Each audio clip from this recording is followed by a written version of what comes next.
ഒന്ന് രാജാക്കന്മാർ അധ്യായം 3. സോളമൻ്റെ ജ്ഞാനം.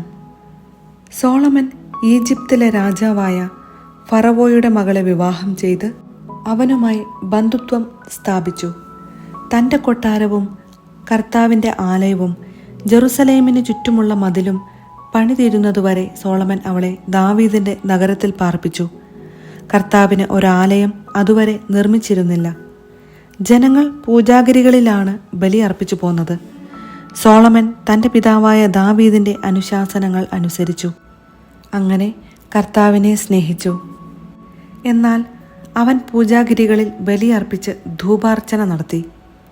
ഒരിക്കൽ രാജാവ് ബലിയർപ്പിക്കാൻ മുഖ്യ പൂജാഗിരിയായ ഗിബയോനിലേക്ക് പോയി. ആ ബലിപീഠത്തിൽ അവൻ 1000 ദഹനബലി അർപ്പിച്ചിട്ടുണ്ടായിരുന്നു. അവിടെ വച്ച് രാത്രി കർത്താവ് സോളമന് സ്വപ്നത്തിൽ പ്രത്യക്ഷനായി.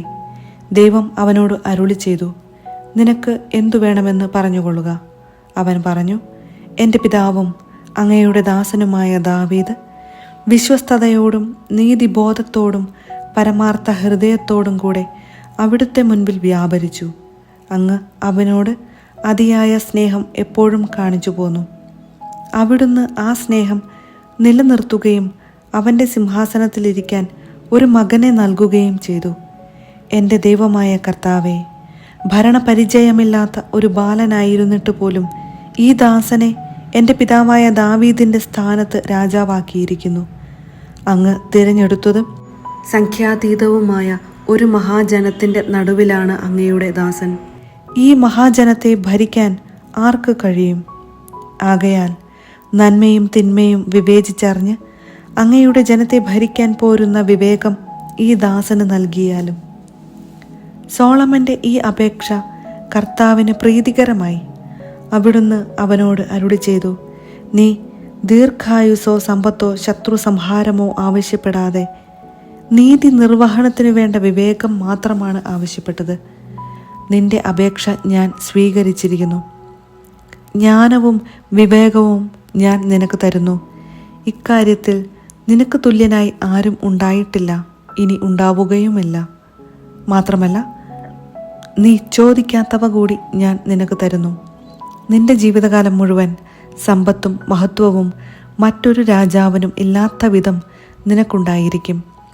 നിന്റെ പിതാവായ ദാവീദിനെ പോലെ എൻ്റെ നിയമങ്ങളും കൽപ്പനകളും പാലിക്കുകയും എൻ്റെ മാർഗത്തിൽ ചരിക്കുകയും ചെയ്താൽ നിനക്ക് ഞാൻ ദീർഘായുസ് നൽകും. സോളമൻ നിദ്രയിൽ നിന്നുണർന്നു. അത് ദർശനമായിരുന്നെന്ന് അവന് മനസ്സിലായി. അവൻ ജെറുസലേമിലേക്ക് മടങ്ങി കർത്താവിൻ്റെ വാഗ്ദാന പേടകത്തിൻ്റെ മുൻപിൽ വന്ന് ദഹനബലികളും സമാധാന ബലികളും അർപ്പിച്ചു. പിന്നെ തൻ്റെ സേവകന്മാർക്ക് അവൻ വിരുന്ന് നൽകി. ഒരു ദിവസം 2 വേശ്യകൾ രാജസന്നിധിയിൽ വന്നു. ഒരുവൾ പറഞ്ഞു, യജമാനനെ, ഇവളും ഞാനും ഒരേ വീട്ടിൽ താമസിക്കുന്നു. ഇവൾ വീട്ടിലുള്ളപ്പോൾ ഞാൻ ഒരു കുഞ്ഞിനെ പ്രസവിച്ചു. 3 ദിവസം കഴിഞ്ഞ് ഇവളും പ്രസവിച്ചു. ആ വീട്ടിൽ ഞങ്ങളെ കൂടാതെ ആരും ഉണ്ടായിരുന്നില്ല. രാത്രി ഉറക്കത്തിൽ ഇവൾ തൻ്റെ കുട്ടിയുടെ മേൽ കിടക്കാനിടയായി. കുട്ടി മരിച്ചുപോയി. അർദ്ധരാത്രിയിൽ ഇവൾ എഴുന്നേറ്റു. ഞാൻ നല്ല ഉറക്കമായിരുന്നു. ഇവൾ എൻ്റെ മകനെ എടുത്ത് തൻ്റെ മാറിടത്തിൽ കിടത്തി. മരിച്ച കുഞ്ഞിനെ എൻ്റെ മാറിടത്തിലും കിടത്തി.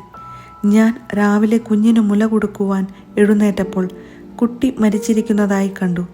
സൂക്ഷിച്ചു നോക്കിയപ്പോൾ എൻ്റെ കുഞ്ഞല്ല അതെന്ന് മനസ്സിലായി.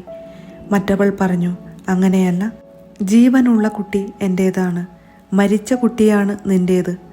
ആദ്യത്തെ സ്ത്രീ എതിർത്തു, അല്ല, മരിച്ച കുട്ടിയാണ് നിൻ്റേത്, എൻ്റെ കുട്ടിയാണ് ജീവിച്ചിരിക്കുന്നത്. അവർ ഇങ്ങനെ രാജസന്നിധിയിൽ തർക്കിച്ചു. അപ്പോൾ രാജാവ് പറഞ്ഞു, എൻ്റെ കുട്ടി ജീവിച്ചിരിക്കുന്നു, നിന്റെ കുട്ടിയാണ് മരിച്ചതെന്ന് ഒരുവളും, നിന്റെ കുട്ടി മരിച്ചുപോയി, എൻ്റേതാണ് ജീവനോടെ ഇരിക്കുന്നതെന്ന് മറ്റവളും പറയുന്നു. ഒരു വാൾ കൊണ്ടുവരിക, രാജാവ് കൽപ്പിച്ചു. സേവകൻ വാൾ കൊണ്ടുവന്നു. രാജാവ് വീണ്ടും കൽപ്പിച്ചു, ജീവനുള്ള കുഞ്ഞിനെ 2 പകുത്ത് ഇരുവർക്കും കൊടുക്കുക. ഉടനെ ജീവനുള്ള ശിശുവിൻ്റെ അമ്മ തൻ്റെ കുഞ്ഞിനെ ഓർത്ത് ഹൃദയം നീറിപ്പറഞ്ഞു, യജമാനനെ, കുട്ടിയെ കൊല്ലരുത്, അവനെ അവൾക്ക് ജീവനോടെ കൊടുത്തുകൊള്ളുക. എന്നാൽ മറ്റവൾ പറഞ്ഞു, കുട്ടിയെ എനിക്കും വേണ്ട, നിനക്കും വേണ്ട, അവനെ വിഭജിക്കുക. അപ്പോൾ രാജാവ് കൽപ്പിച്ചു, ജീവനുള്ള ശിശുവിനെ ആദ്യത്തെ സ്ത്രീക്ക് കൊടുക്കുക. ശിശുവിനെ കൊല്ലേണ്ടതില്ല, അവളാണ് അതിൻ്റെ അമ്മ. ഇസ്രായേൽ ജനം രാജാവിൻ്റെ വിധി നിർണയം അറിഞ്ഞു. നീതി നടത്തുന്നതിൽ ദൈവിക ജ്ഞാനം രാജാവിനുണ്ടെന്നറിഞ്ഞ് അവർ അവനോട് ഭയഭക്തിയുള്ളവരായി തീർന്നു.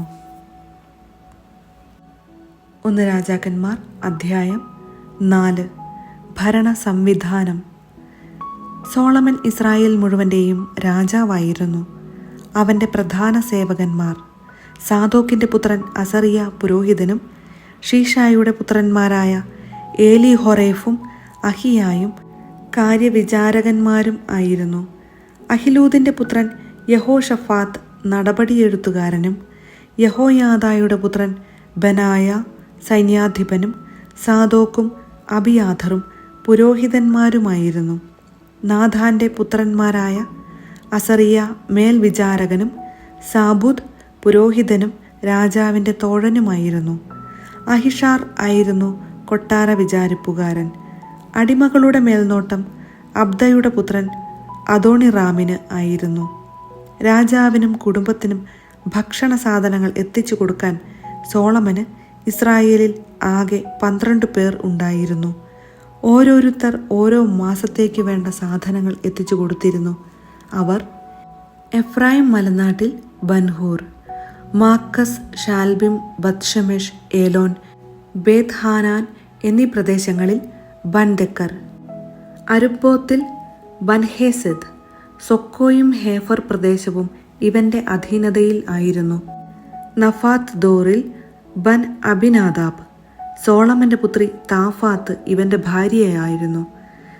താനാഖ്, മെഗിദോ എന്നീ നഗരങ്ങളിലും സാരെധാനു സമീപം ജസ്രേലിനു താഴെ ബത്ഷേയാൻ മുതൽ ആബേൽ മെഹോലായും യൊക്മെയാമിൻ്റെ അപ്പുറവും വരെ ബത്ഷേയാൻ പ്രദേശം മുഴുവനിലും അഹിലൂദിൻ്റെ മകൻ ബാന, ഗിലെയാദിലെ റാമോത്തിൽ ബൻഗേബർ, മനാസയുടെ മകൻ ജായിരിന് ഗിലെയാദിലുള്ള ഗ്രാമങ്ങളും മതിലുകളും പിച്ചളയോടാമ്പലുകളോടുകൂടിയ വാതിലുകളുമുള്ള 60 പട്ടണങ്ങൾ ഉൾപ്പെട്ട ബാഷാനിലെ അർഗോബ് പ്രദേശവും ഇവൻ്റെ അധീനതയിൽ ആയിരുന്നു. മഹാനായിമിൽ ഇദ്ദോയുടെ മകൻ അഹിനാദാബ്, നഫ്താലി പ്രദേശത്ത് അഹിമാസ്, സോളമൻ്റെ പുത്രി ബസ്മത്ത് ഇവൻ്റെ ഭാര്യയായിരുന്നു. ആഷേറിലും ബയാലോത്തിലും ഹൂഷായുടെ മകൻ ബാന, ഇസാക്കറിൽ പരുവായുടെ മകൻ യഹോഷാഫത്ത്, ബെഞ്ചമിൻ പ്രദേശത്ത് ഏലായുടെ മകൻ ഷിമെയി, അമോര്യ രാജാവായ സീഹോനും ബാഷാൻ രാജാവായ ഓഗും ഭരിച്ചിരുന്ന ഗിലെയാദ് പ്രദേശത്ത് ഊറിയുടെ മകൻ ഗേബർ. കൂടാതെ യൂദായിൽ ഒരു അധിപനും ഉണ്ടായിരുന്നു.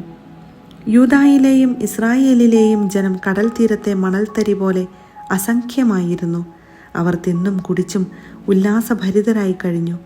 യൂഫ്രട്ടീസ് നദി മുതൽ ഫിലിസ്ത്യരുടെ നാടും ഈജിപ്തിൻ്റെ അതിർത്തിയും വരെയുള്ള പ്രദേശങ്ങൾ സോളമൻ്റെ ഭരണത്തിൻ കീഴിലായിരുന്നു. അവൻ്റെ ജീവിതകാലം മുഴുവൻ ജനം കാഴ്ചകൾ സമർപ്പിക്കുകയും അവനെ സേവിക്കുകയും ചെയ്തു. സോളമൻ്റെ അനുദിന ചെലവ് 30 കോർ നേർത്ത മാവും 60 കോർ സാധാരണ മാവും, കലമാൻ, പേടമാൻ, മ്ലാവ്, കോഴി എന്നിവയ്ക്ക് പുറമെ കൊഴുത്ത 10 കാളകൾ, 20 കാലികൾ, 100 മുട്ടാടുകൾ ഇവയുമായിരുന്നു.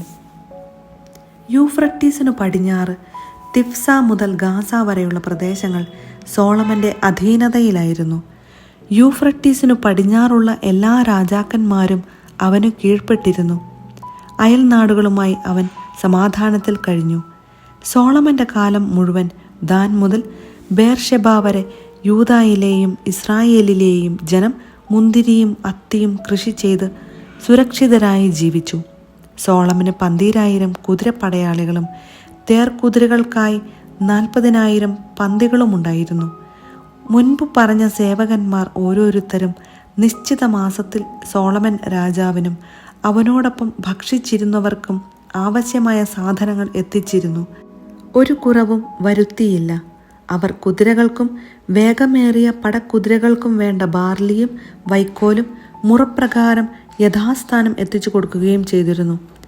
ദൈവം സോളമന് അളവറ്റ ജ്ഞാനവും ഉൾക്കാഴ്ചയും കടൽ തീരം പോലെ വിശാലമായ ഹൃദയവും പ്രദാനം ചെയ്തു. പൗരസ്ത്യ ദേശത്തെയും ഈജിപ്തിലെയും ജ്ഞാനികളെ അതിശയിക്കുന്നതായിരുന്നു സോളമൻ്റെ ജ്ഞാനം. എസ്രാഹ്യനായ ഏഥാൻ, മാഹോലിൻ്റെ പുത്രന്മാരായ ഹേമാൻ, കൽക്കോൽ, ദാർദ തുടങ്ങി എല്ലാവരെയുംക്കാൾ ജ്ഞാനിയായിരുന്നു അവൻ.